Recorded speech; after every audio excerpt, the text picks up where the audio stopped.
ძველ თბილისში სარაჯიშვილის სამ ნომერში მიმდინარე სამუშაოები მთაწმის გამგებელმა მოინახულა. საცხოვრებელ სახლში სახურავი იცვლება და რემონტდება სადარბაზო. შესაბამისი განაცხადი მოსახლეობამ გამგებელში აგვისტოში წარადგინა.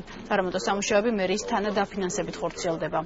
პროცესი სარაჯიშვილის ქუჩაზე 10 დღეში უნდა დასრულდეს.